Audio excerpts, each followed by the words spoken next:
Okay, here's another example of a balanced torque problem. In this case, we got the young lady sitting over here on the left side. She's going to cause a counterclockwise torque. Her downward directed weight would cause this seesaw to rotate in that direction, which is counterclockwise.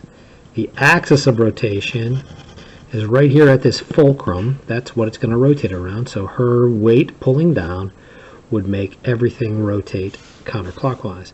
While the young man over here, we'll label him B, her A, he's going to cause a rotation that's clockwise. Now both the forces are down, but it's not the direction of the force that matters in these.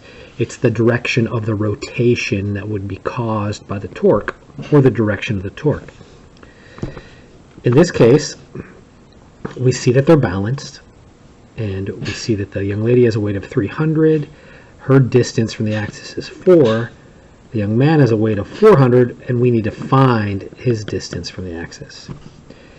So the balanced torque equation says that if you sum up all the torques that are counterclockwise, they're going to equal the sum of all the torques that are clockwise. That's an ugly S. That's even worse. But anyways, there's only the young lady over here. There's only the torque due to A on that side. And this side, there's only the torque due to B. Well, that's going to be the force that's perpendicular for A times the lever arm length for A. That would equal the force perpendicular to the lever arm for B times the lever arm for B, or the radial distance, sometimes it's called. It's the distance from the axis to the force. So this would be lever arm for B, that distance. And this would be the lever arm for A, the distance to them. Now that distance is measured from the axis of rotation to the center of gravity of that person. So essentially their center. This beam also has a force, but its force is right here. It's right on the axis. So that's the force of the seesaw.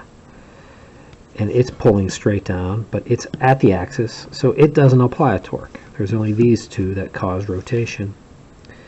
So let's plug in our numbers. The young lady, she's got 300 newtons, and her lever arm is 4 meters, so we multiply those. Torque is the product of force and lever arm. And then the man, he's 400 newtons times, we don't know how far, we want to find what that lever arm is. All right, do a little math. So here we got 1200.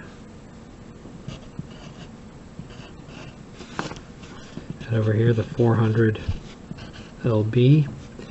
That's going to give us, if I slide down here a little bit and zoom out just a hair, it's going to work.